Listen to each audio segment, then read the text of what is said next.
World War I was one of the biggest and most important events in world history. It began in the year 1914 and ended in 1918. Many countries around the world were involved in this war. It is also known as the Great War because it was the first war that affected so many people across the globe. Millions of soldiers and civilians took part in this war. Their bravery, struggles, and sacrifices are remembered even today. Before the war started, Europe was a continent full of powerful empires. Countries like Britain, France, Germany, Austria-Hungary, and Russia had strong armies and large colonies. Many of these countries had formed alliances. These alliances were meant to protect each other, but they also created tension. People in many parts of Europe were ready to fight, even for small reasons. One small spark was enough to begin a fire across the world. That spark came in June 1914, when Archduke Franz Ferdinand of Austria-Hungary was killed in Sarajevo. This event quickly led to fighting between countries. Austria-Hungary declared war on Serbia. Then, more and more countries joined in. Germany, Russia, France, Britain, and many others became part of the war. Soon, the conflict grew into a world war. Young men from many nations joined the military. They left their homes and families to fight for their countries. Life in the war was not easy. Soldiers had to live in trenches with mud, rats, and cold weather. They faced great danger every day. But they still showed courage and strength. Women also played a very important role. They worked in factories, served as nurses, and kept life going at home. World War I changed everything. It changed how wars were fought. New weapons like tanks, airplanes, and machine guns were used for the first time. It also changed people's lives. Many families lost loved ones. Cities and villages were destroyed. But even in this dark time, there were stories of hope, kindness, and friendship. Soldiers helped each other. Strangers became heroes. People around the world learned the value of peace. The war ended in 1918, after 4 long years. Leaders of different countries met to sign peace agreements. One of the most important was the Treaty of Versailles. It officially ended the war. But the effects of World War I did not stop there. It shaped the world in many ways. New countries were formed. Old empires fell. And the world learned how important it is to avoid war and protect peace. In this video, we will learn about the causes of the war, the life of soldiers, major battles, and the lessons that history gives us. World War I is not just a story of fighting. It is a story of people, of bravery, pain, and hope. By learning about this war, we can understand our world better and work to make it a more peaceful place. Chapter 1: The Road to War, Causes and Alliances. Before World War I began, Europe was full of tension. Many powerful countries were growing stronger and competing with each other. They wanted to protect themselves and their interests. This competition and fear led to the formation of alliances. Countries agreed to help one another in case of war. These alliances played a big role in the start of the war. There were 2 main alliances. The first was called the Triple Alliance. It included Germany, Austria-Hungary, and Italy. The second was the Triple Entente, which included France, Russia, and Britain. These alliances made the situation in Europe very dangerous. If one country was attacked, others had to join the fight. A small problem could quickly turn into a big war. Another cause of the war was nationalism. Nationalism means having strong pride in your country. While pride can be good, extreme nationalism can lead to hatred of other nations. In many parts of Europe, people wanted to prove their country was the best. This made peace difficult. In the Balkans, different ethnic groups wanted freedom from big empires like Austria-Hungary. This area was full of conflict. Imperialism was also a cause. European countries were fighting over land in Africa and Asia. They wanted more colonies to grow their wealth and power.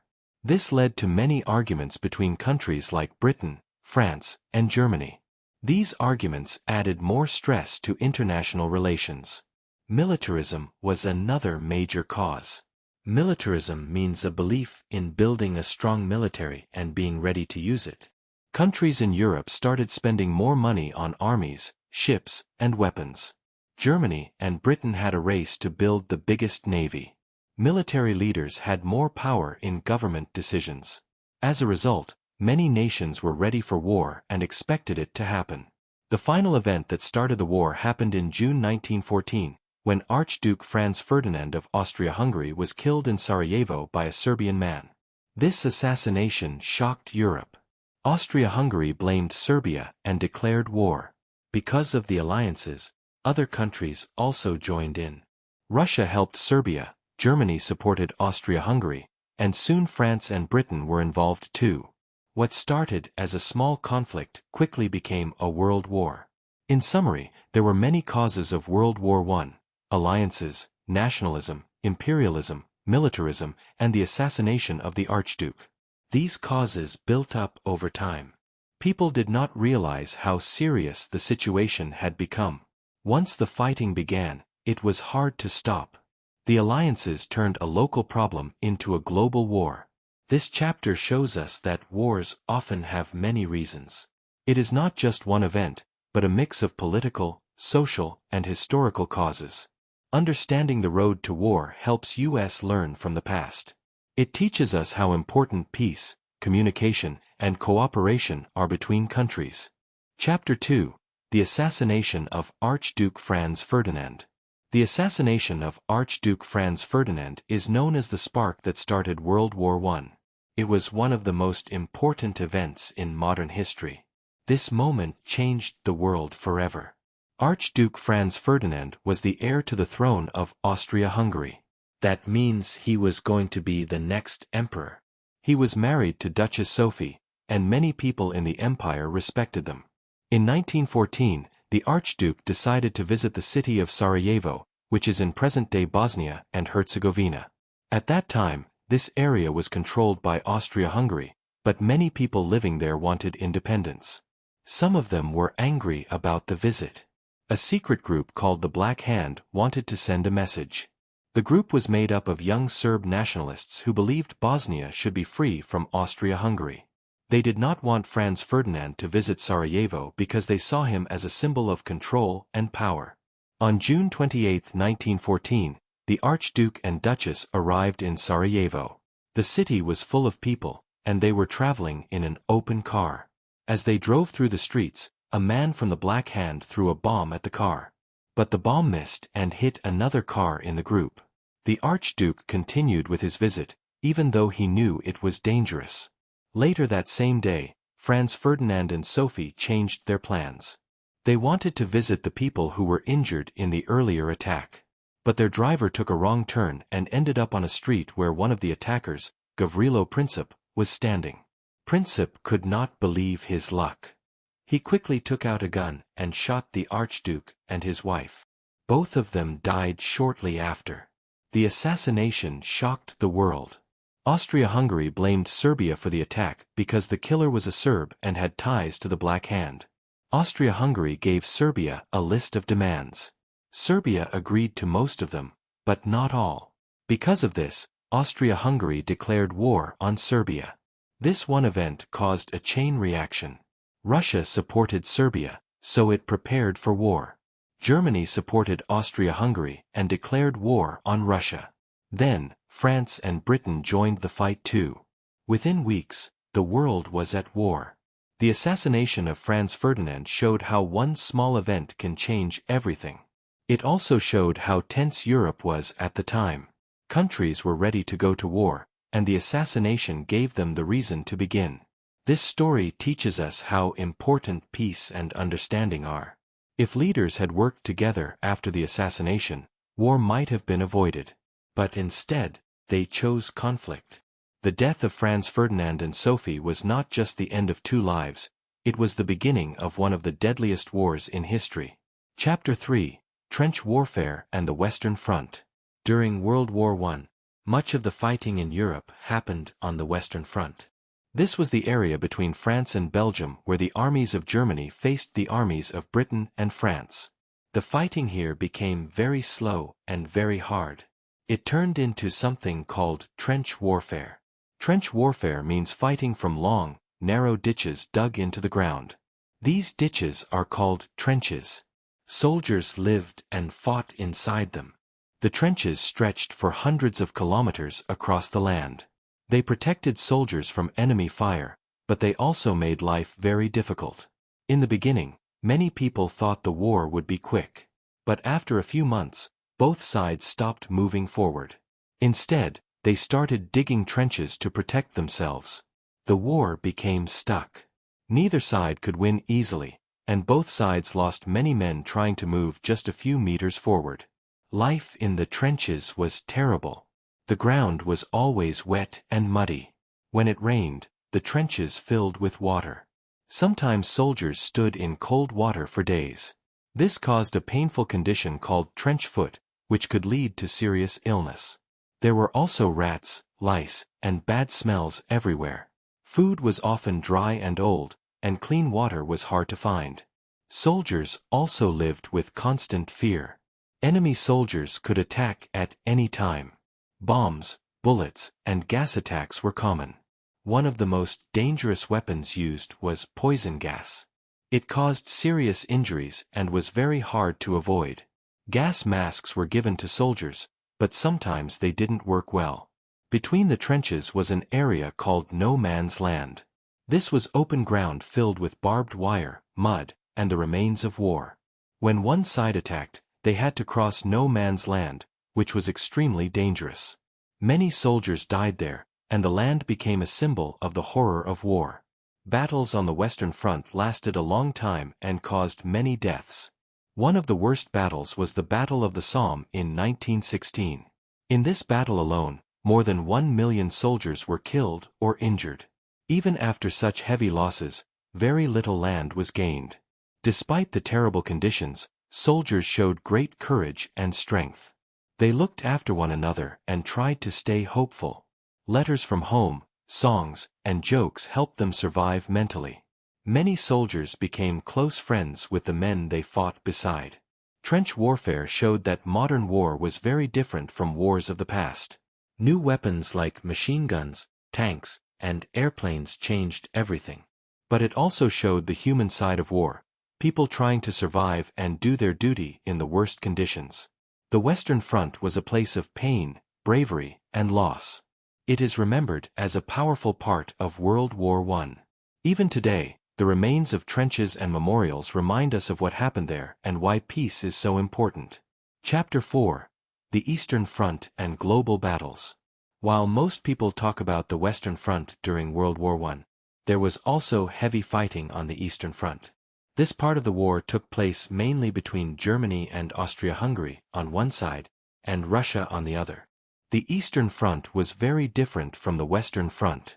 Instead of fighting in trenches, armies on the Eastern Front moved across large areas of land.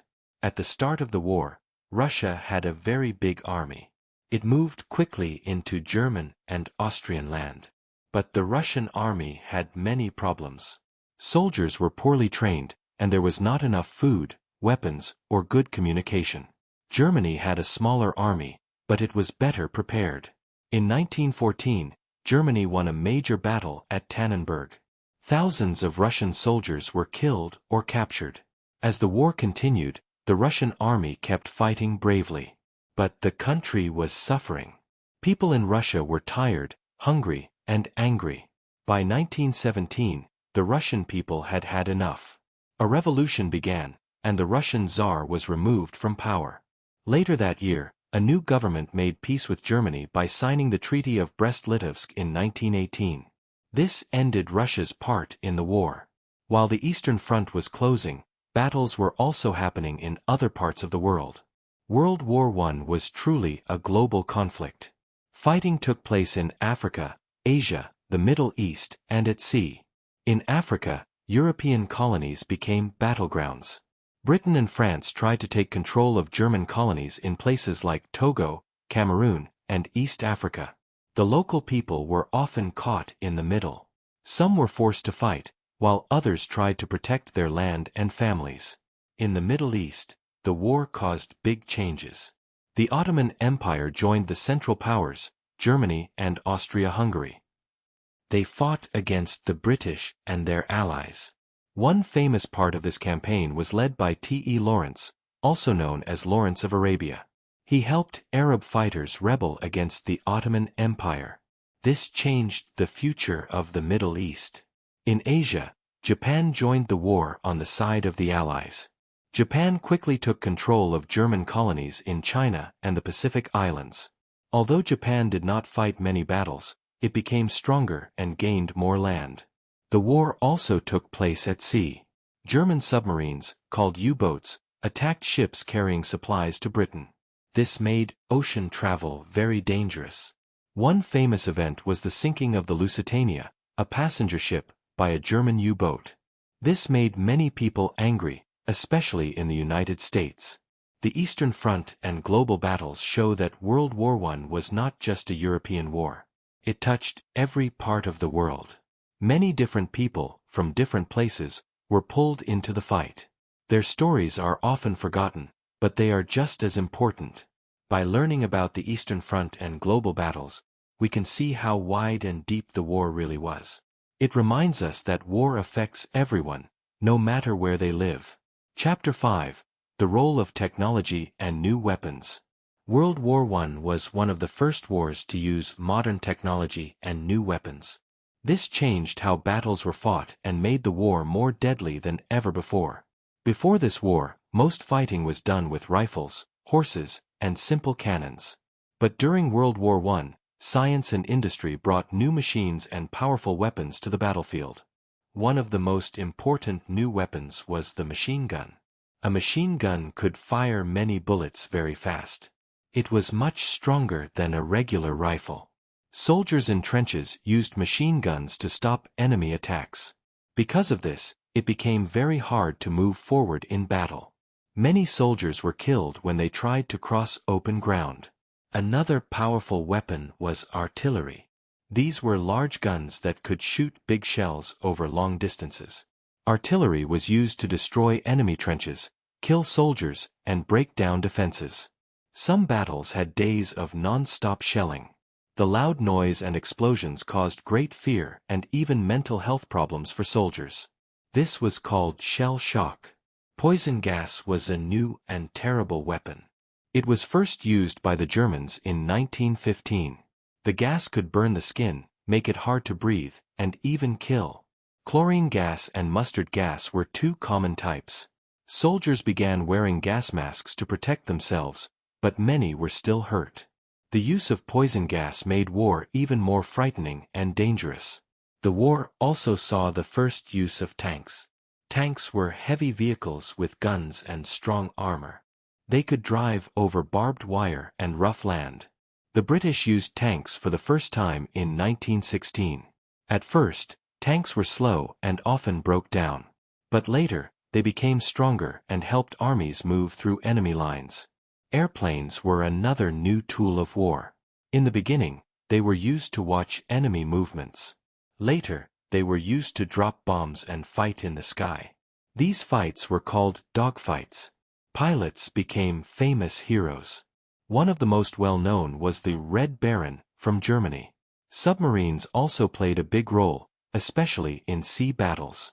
German submarines, called U-boats, attacked ships carrying food and supplies to Britain. These attacks made people very afraid. The sinking of ships, like the Lusitania, made the war feel closer to home for many people. All of these new technologies made World War I very different from past wars.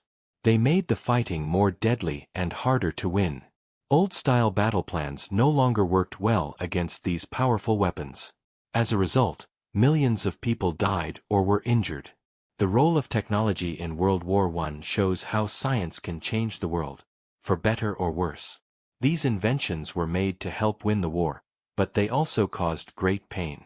It reminds us that technology should be used with care and responsibility, especially during times of conflict. Chapter 6: Life for Soldiers and Civilians During the War. World War I was not only fought on the battlefield.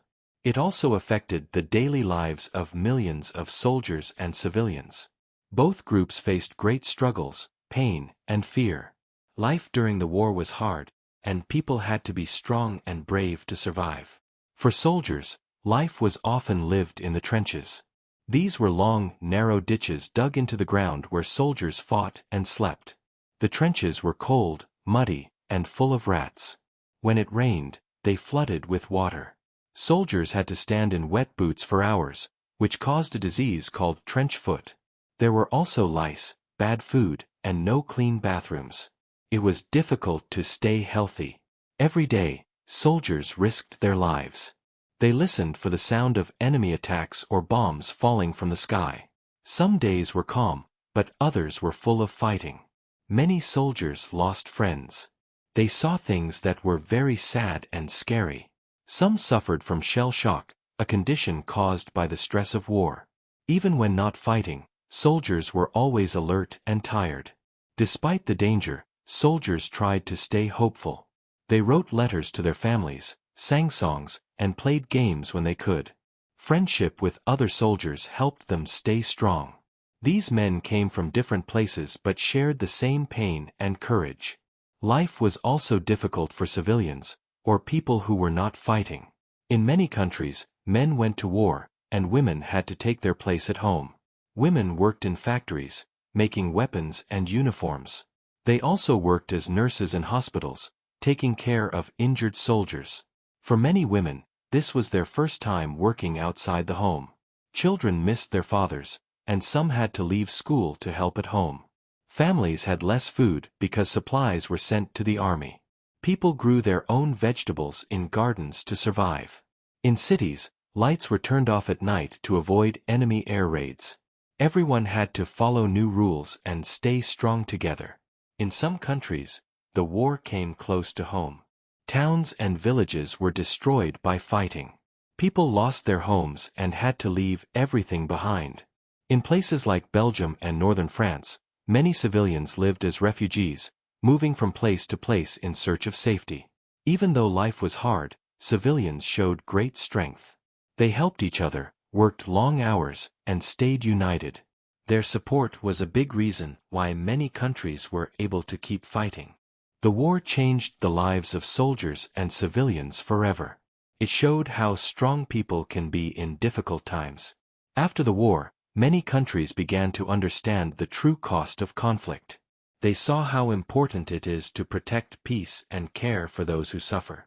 This chapter helps us remember the men, women, and children who lived through World War I, not just as fighters, but as people trying to survive with hope and courage. Chapter 7. The United States enters the war.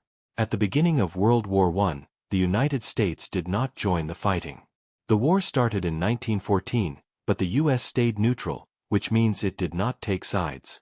Many Americans believed the war was a European problem, not theirs. They wanted to stay out of it and focus on their own country. However, over time, things changed. By 1917, the United States had decided to enter the war. One big reason the U.S. joined the war was the danger at sea. Germany used U-boats or submarines to attack ships going to Britain and France. These ships carried food, weapons, and sometimes people. In 1915, a German U-boat sank a British ship called the Lusitania. Over 1,000 people died, including more than 100 Americans. This event shocked the world and made many Americans angry. Germany promised to stop attacking passenger ships, but later, they broke that promise. In 1917, Germany announced a policy called unrestricted submarine warfare. This meant they would attack any ship near Britain, even if it belonged to a neutral country. American ships were sunk, and more lives were lost. The U.S. government could no longer ignore the danger. Another important reason was the Zimmermann telegram. In this secret message, Germany asked Mexico to join the war against the United States. In return, Germany promised to help Mexico get back land it had lost to the U.S., like Texas and Arizona. British spies discovered the message and gave it to the American government. When the public heard about it, they were shocked. People started to believe that joining the war was the only way to protect the country. On April 6, 1917, the United States officially declared war on Germany. President Woodrow Wilson said that the world must be made safe for democracy. He believed that helping the Allies, Britain, France and others, was the right thing to do. At first, the American army was small and not ready for a big war. But soon, the U.S. began training soldiers and sending troops, food, and weapons to Europe. This help was very important. By 1918, American soldiers were fighting in major battles on the Western Front. Their fresh energy and strong spirit gave hope to the tired Allied soldiers. American support helped the Allies push back the German army. In November 1918, the war finally ended. The United States had played a key role in the final year of the war. The entry of the United States into World War I was a turning point. It showed that even countries far away could not escape a global conflict. It also showed the power of the United States as a new world leader. This chapter reminds us that sometimes, staying out of a conflict is not possible. The United States joined the war to protect its people, its future, and its values.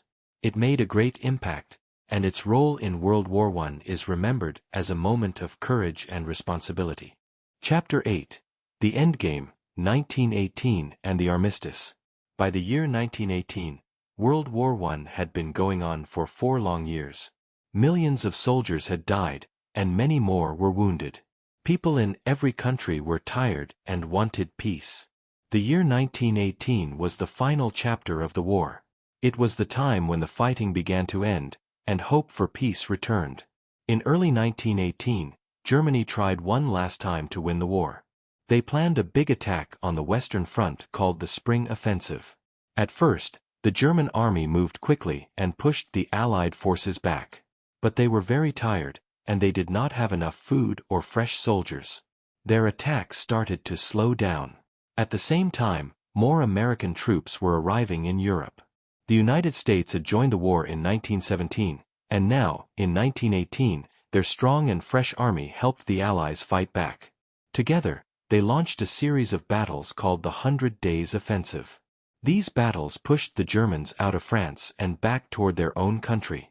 Germany's allies were also having problems. Austria-Hungary was breaking apart. People from different countries inside the empire wanted their independence. The Ottoman Empire and Bulgaria also started to lose battles and began to leave the war. Germany was left alone, and the German people were tired and hungry. There were protests and strikes in German cities. Even some German soldiers refused to fight. In November 1918, the German government realized they could not win. They asked for peace. On November 11, 1918, at 11 a.m., the fighting officially stopped. This was called the armistice. An armistice is an agreement to stop fighting, even if a final peace treaty has not yet been signed. People across Europe cheered, cried, and celebrated. After 4 terrible years, the war was over. The armistice was signed in a railway carriage in Compiègne, France. It said that German soldiers had to leave France and Belgium. They also had to give up their weapons and warships. The war was not officially over until a peace treaty was signed the next year, but the armistice marked the end of the actual fighting. The date, November 11th, became very important. It is remembered every year in many countries as Armistice Day, Remembrance Day, or Veterans Day. It is a time to think about the people who died in the war and to hope for peace in the future. The end of the war was a relief for everyone. But it also left deep pain. Many cities were destroyed, and families were broken. Soldiers returned home with wounds, some we could see, and others we could not. This chapter reminds us that even in the darkest times, peace is possible. The end of World War I taught the world many lessons. It showed the need for understanding, cooperation, and the importance of working together to avoid another great war. Chapter 9. The Treaty of Versailles and its Consequences. After World War I ended in November 1918, world leaders met to decide how to build peace and stop future wars. This meeting was called the Paris Peace Conference, and it began in 1919. The most important result of this meeting was the Treaty of Versailles, a peace agreement between the Allied powers and Germany. The treaty was signed on June 28, 1919, exactly 5 years after the assassination of Archduke Franz Ferdinand, which had started the war. The treaty was signed at the Palace of Versailles, near Paris, in a beautiful hall called the Hall of Mirrors. Many important leaders attended the meeting, including President Woodrow Wilson of the United States, David Lloyd George of Britain, and Georges Clemenceau of France. These men were known as the Big Three. The Treaty of Versailles had very strong terms for Germany. First, Germany had to accept full responsibility for starting the war. This part of the treaty was called the War Guilt Clause, and it made many Germans feel ashamed and angry. Next, Germany had to pay a large amount of money, called reparations, to the countries it had fought against. These payments were meant to help rebuild the damage caused by the war, but they made Germany's economy very weak. Many Germans lost their jobs, and prices for food and goods became very high. Germany also lost a lot of land.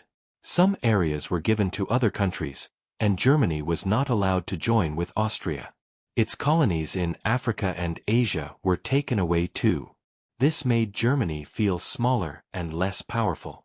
The German military was also limited. The army was reduced in size, and Germany was not allowed to have Air Force planes, submarines, or tanks. The goal was to stop Germany from starting another war, but many Germans felt this was unfair. Not all countries agreed with the treaty.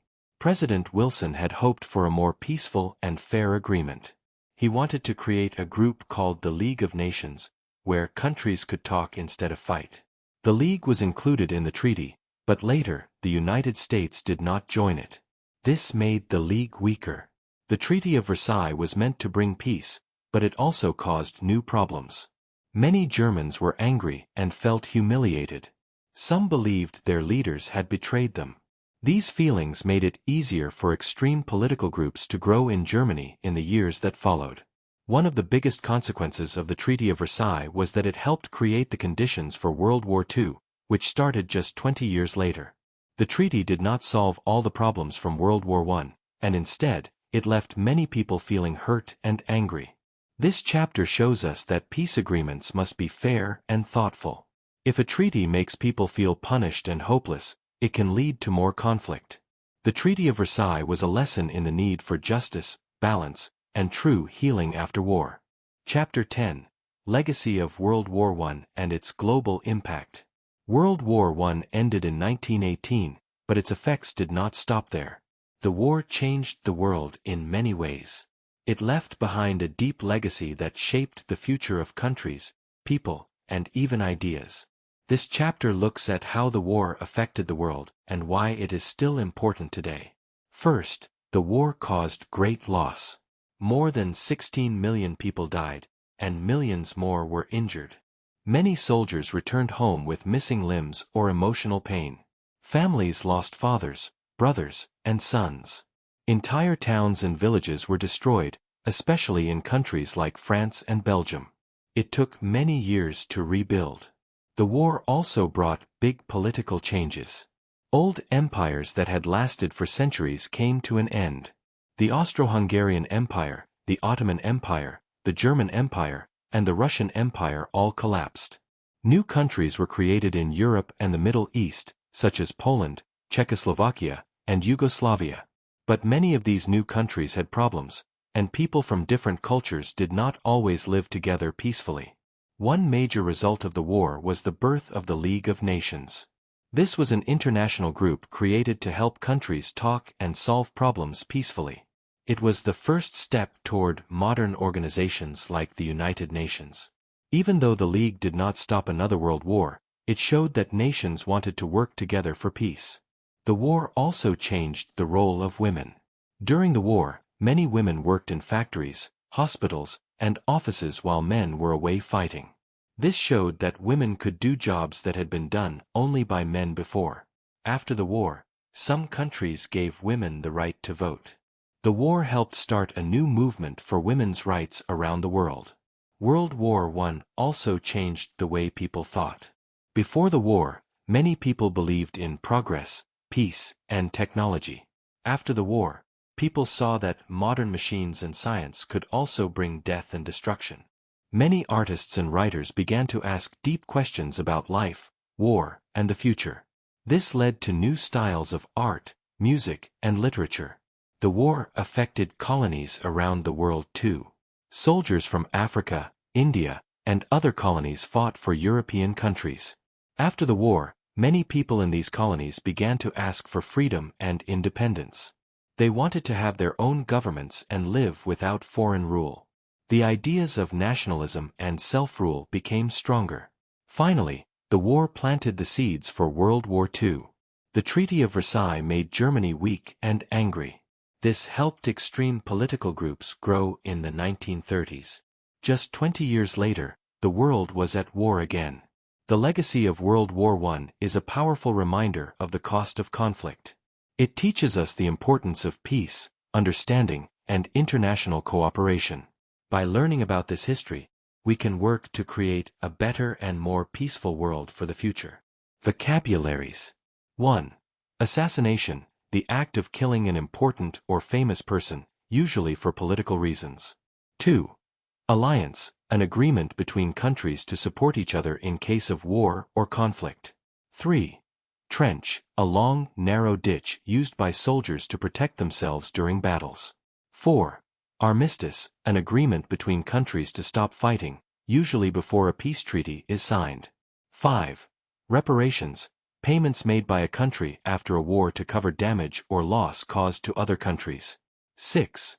Neutral, not taking sides in a war or conflict, staying independent. 7. Empire, a group of countries or regions that are controlled by one ruler or government. 8. Submarine, a warship that moves underwater and can attack ships using torpedoes. 9. Legacy, something that is left behind or remembered after an event, especially in history. 10. Nationalism, a strong feeling of pride in one's country, sometimes with the belief that it is better than others. Quiz questions. 1. What was the name of the alliance that included Germany, Austria-Hungary, and Italy before World War I? 2. Who was assassinated in Sarajevo in 1914, leading to the start of World War I? 3. What was the name of the area between enemy trenches that was filled with danger and barbed wire? 4. Which country signed the Treaty of Brest-Litovsk to leave the war in 1918? 5. What deadly gas weapon was first used by Germany during World War I? 6. What disease did soldiers often suffer from due to standing in wet trenches for too long? 7. Which country joined the war in 1917 and helped bring new energy to the Allied forces? 8. On what date did World War I fighting officially end with the armistice? 9. What peace treaty was signed in 1919 that blamed Germany for starting the war? 10. What international organization was created after the war to help countries solve problems peacefully? Thank you so much for listening. We hope you enjoyed learning with us.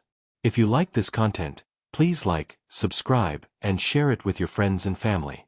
Your support helps us grow and bring you more inspiring stories and easy English learning content. Do you have a topic you'd like us to cover in our next video? Maybe a famous person, an invention, or a country? Let us know in the comments or messages. We'd love to hear your ideas. You can find answers in the description. Thanks again, and keep learning with us. See you in the next video.